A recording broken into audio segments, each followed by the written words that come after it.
Sejam bem-vindos a mais um videocast, uma conversa bem articulada. Eu sou Marcela Andrade, sou médica reumatologista e esse é um espaço para falarmos sobre os principais temas da reumatologia, das doenças autoimunes e da dor crônica.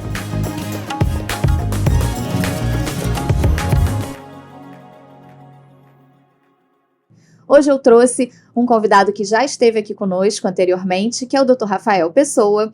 O Rafael, ele é diretor médico da Connect, médico pela UFRJ, cirurgião geral, membro fundador da Ambicam e também membro da Sociedade Brasileira de Estudos em Dor. Seja bem-vindo, Rafael.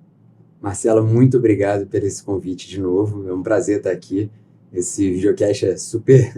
está na minha lista dos mais assistidos.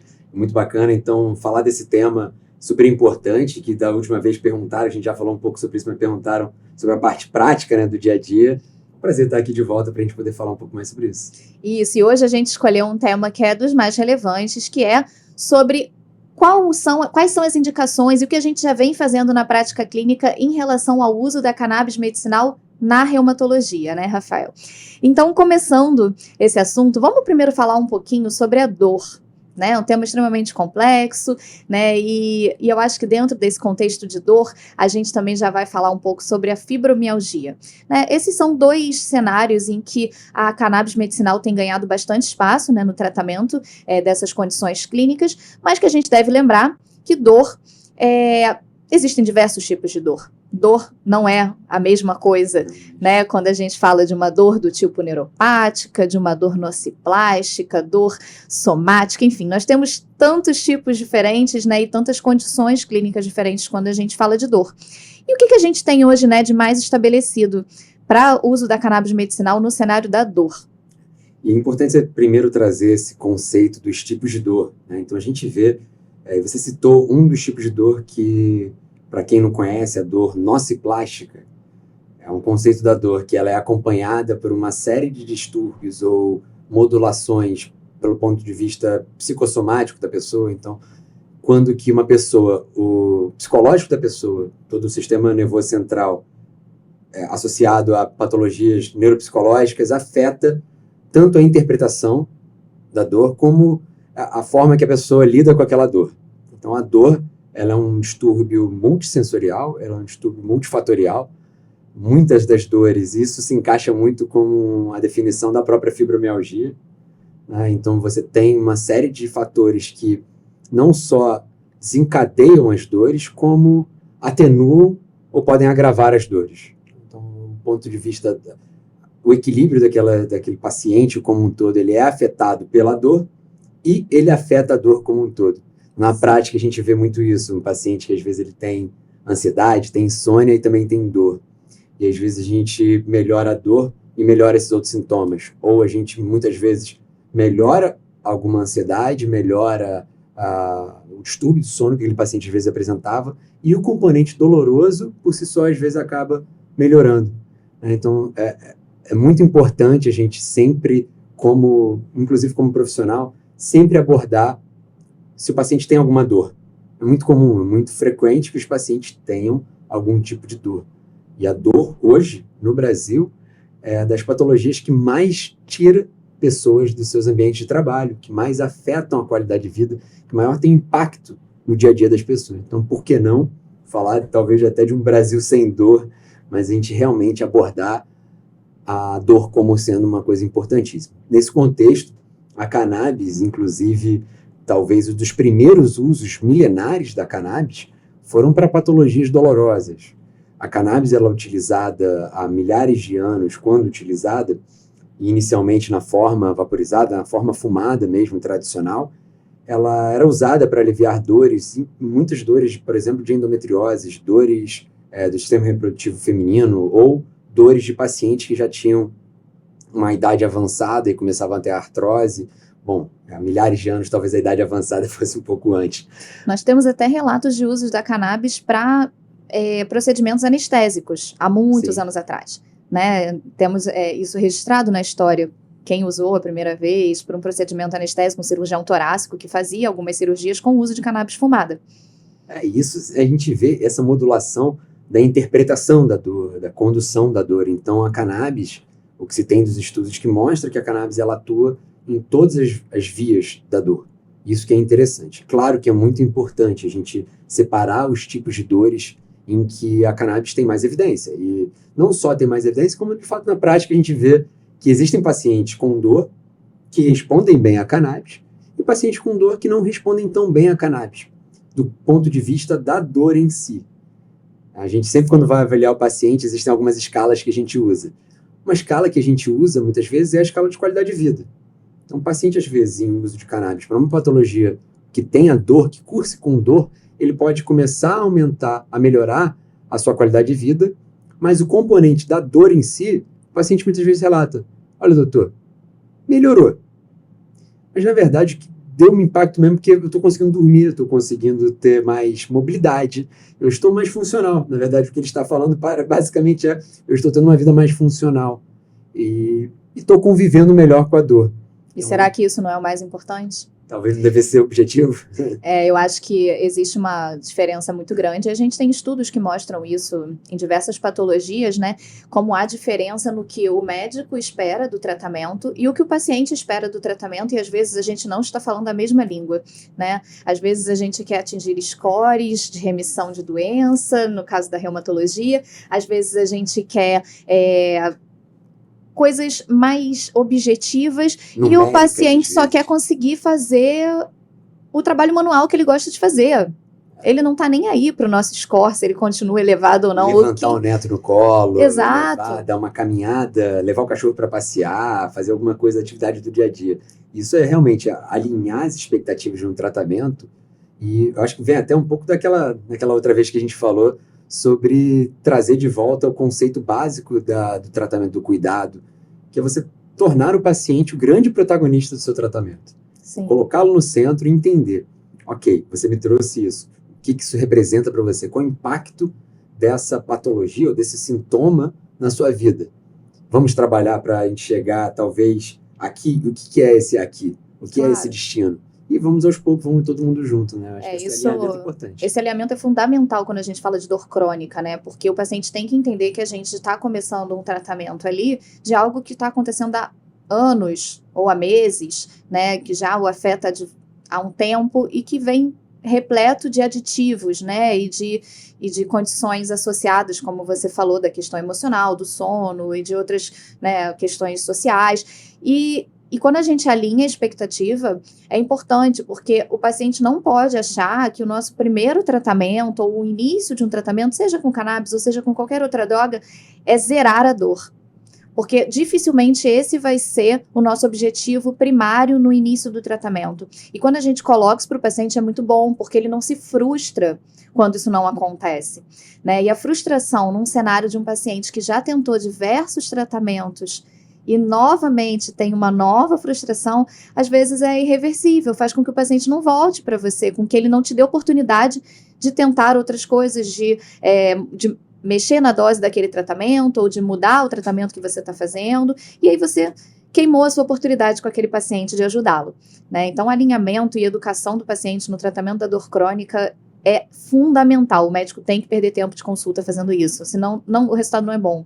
Não adianta. Diria que é tão importante até quanto qual fármaco você vai usar. Claro. É realmente essa relação do profissional com o paciente. Assim, você realmente ter uma equipe sendo formada, e é o que você falou.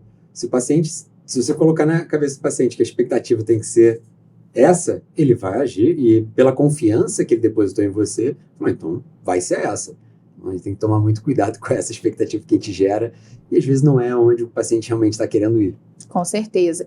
E isso é muito interessante, né, no cenário da cannabis, porque como a gente já conversou no vídeo anterior, quem ainda não assistiu, tá já aqui no canal do YouTube, volta lá, assiste o vídeo 1 primeiro, porque vocês vão entender um pouquinho melhor a nossa conversa de hoje.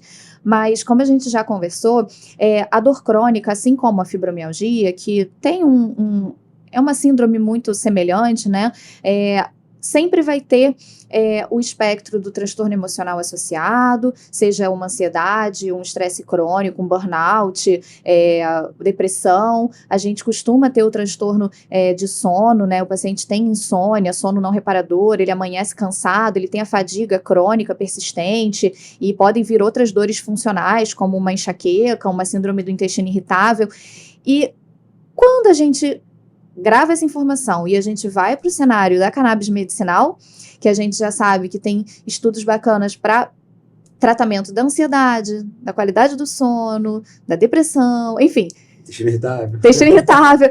Então, a gente começa a ver, e além da dor, né, a gente começa a ver que, sim, temos um potencial aqui nas nossas mãos, que se a gente não tem ainda certeza absoluta hoje, por estudo científico do melhor nível de evidência, existe um grande potencial para isso vir a se confirmar com o passar do tempo.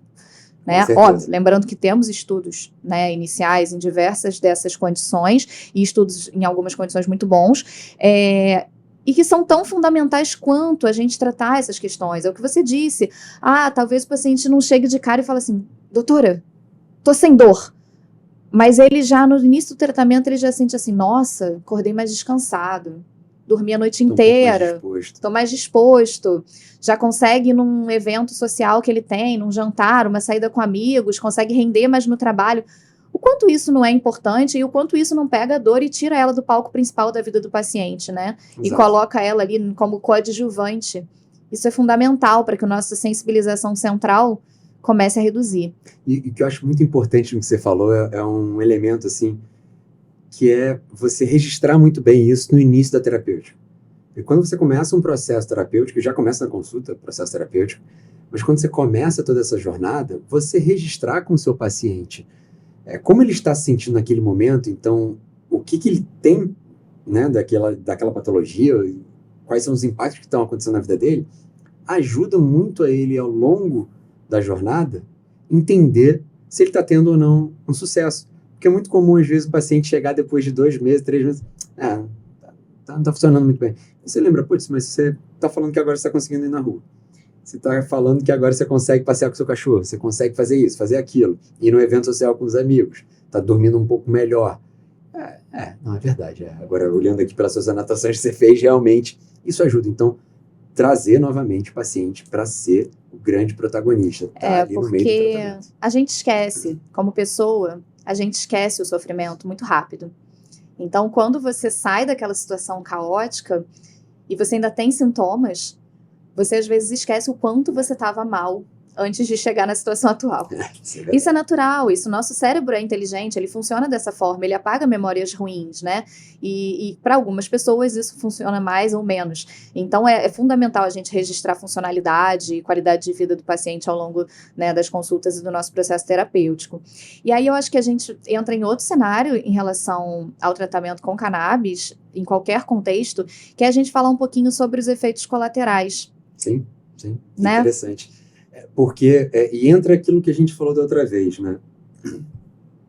A cannabis, ela é uma super ferramenta terapêutica que ela pode ajudar em diversos cenários, milhões de brasileiros, milhões, né, de seres humanos, de pessoas no planeta, mas ela não é uma panaceia, ela não trata tudo, não trata todos, e também, apesar de ter menos efeitos colaterais e ser uma droga com uma tolerabilidade altíssima, realmente, ela tem, sim, os seus efeitos colaterais. E por que isso é importante também da gente falar? Para a medida que isso for acontecendo, se porventura acontecer com os pacientes, e quando acontece, são mais brandos, os pacientes não se assustar. Então, novamente, você alinhar as expectativas e falar, olha, não é simplesmente uma água que eu vou te dar para você tomar e que você não vai ter absolutamente nada. Não, é um medicamento, né? Deve ser tratado como medicamento, e ele tem, sim, os seus possíveis efeitos colaterais. A gente tem alguns, como a sonolência, né? E que, às vezes, é benéfico. É benéfico, né? E o paciente, às vezes, chega assim, tô aqui com minha dor melhorou. Caramba, tô dormindo bem. Eu falei, olha, ótimo, né? Bom, não era isso, mas agora é isso. Sonolência é alguns pacientes podem apresentar um pouco de diarreia, tá? Então, alguns pacientes apresentam, sim, um pouco de diarreia. Esses são os 2 principais. Tá? Em alguns pacientes que acabam usando THC, delta 9 tetrahidrocannabinol, a molécula que tem um potencial psicoativo maior, ela em grandes quantidades pode também gerar alguns outros sintomas, até um que a gente chama que é síndrome da hiperêmese, né? Vomitar em excesso. Isso é uma das coisas que parece um pouco contraditório, porque ela também é usada contra náuseas, mas tem alguns sintomas, alguns efeitos colaterais que acontecem. Mas o mais importante de se falar sobre eles não são graves, até hoje não existe nenhum óbito relatado pelo uso de cannabis. E eles, além de não ser graves, não ter óbito relatado, eles costumam ser limitados para a fase do início da terapêutica de ajuste de dose. E eles são dose dependentes. Se também não acontecer isso, você reduz a dose, você regride a dose, e geralmente esses sintomas vão desaparecer. E manejo desses sintomas é como se maneja qualquer coisa na medicina. Então, por exemplo, esse está vomitando demais, é a mesma coisa que o médico faria para lidar com um sintoma desse. E é importante lembrar, como você falou, é um medicamento. Do mesmo jeito que qualquer medicamento tem efeito colateral, cannabis pode ter efeito colateral, e do mesmo jeito que algum medicamento pode não funcionar para você, a cannabis também pode não funcionar para você. Eu gosto de deixar isso claro, porque muitos pacientes se apegam ao uso da cannabis como a luz no fim do túnel, e eu não gosto dessa associação, apesar de muitas vezes ser mesmo, né, funcionar dessa forma para o paciente, porque isso cria uma expectativa às vezes tão grande, né, que aumenta muito a ansiedade ligada ao tratamento, e a gente sabe que ansiedade e dor são coisas que andam associadas, né?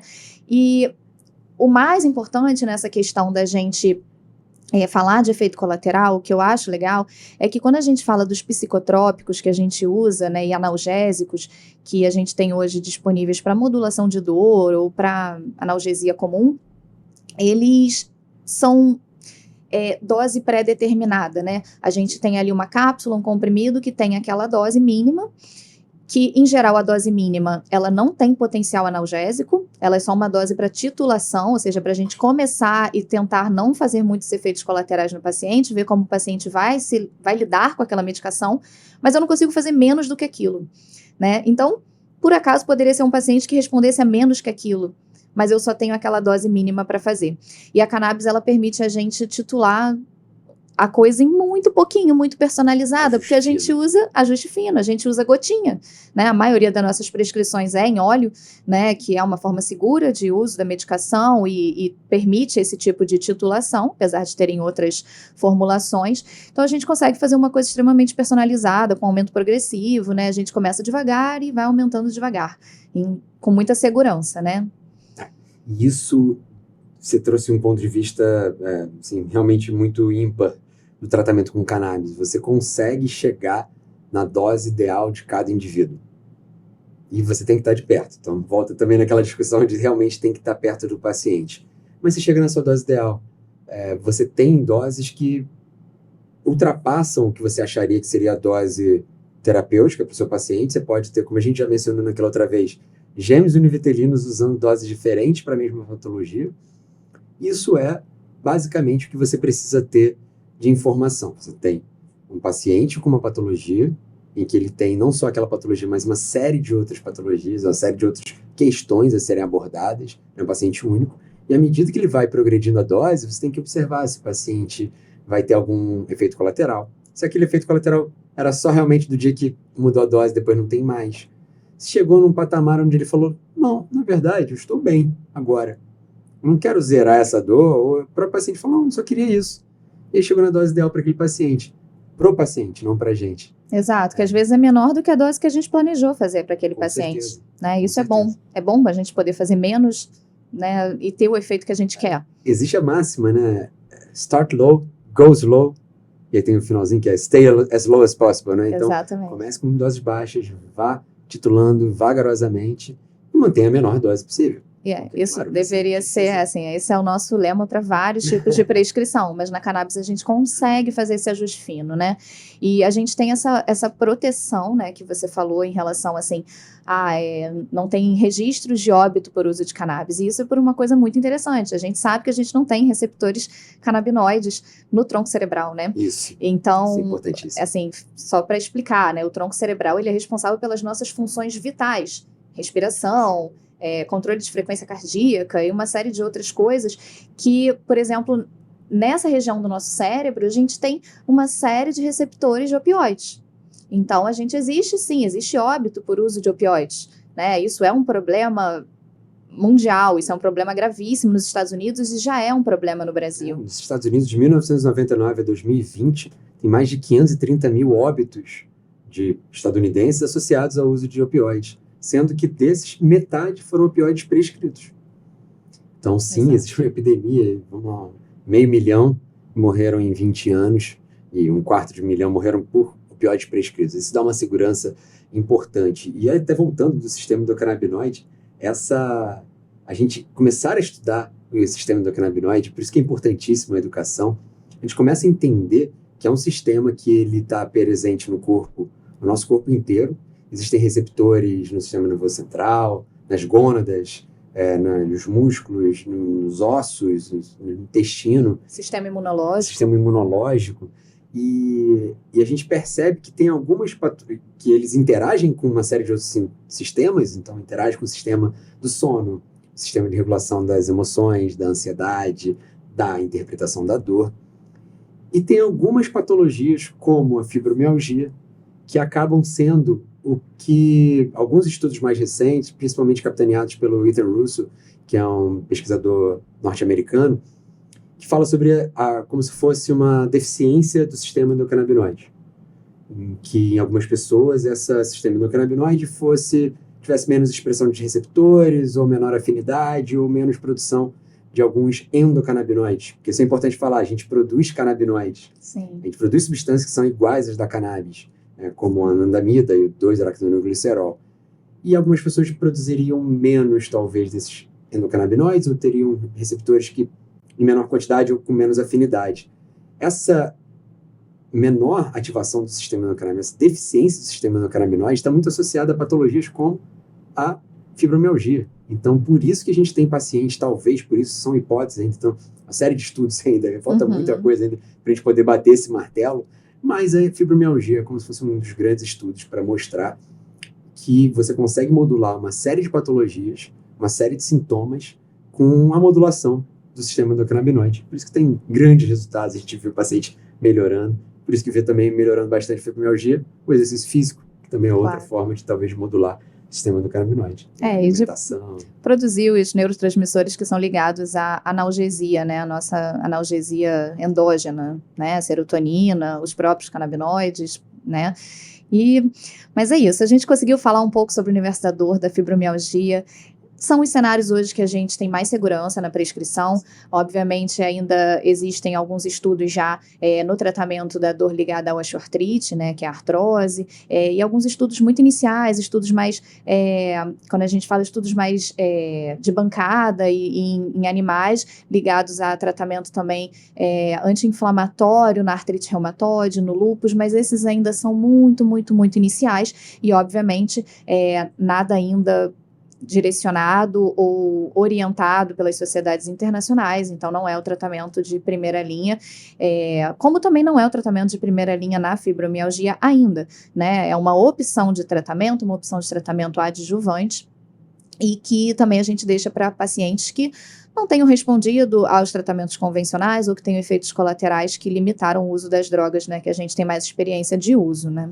Com certeza. Realmente, você puxou da osteoartrose, né, da osteoartrite, tem sido realmente uma grande procura dos pacientes. Então, pacientes, a gente vê que é uma patologia que é tratada por diversos profissionais e a gente vê uma série de profissionais fazendo uso dos canabinoides e o paciente, que é um paciente, em geral, polissintomático também, né, é um paciente que ele não tem, às vezes, só aquela artrite, aquela artrose em si, daquela monoarticular.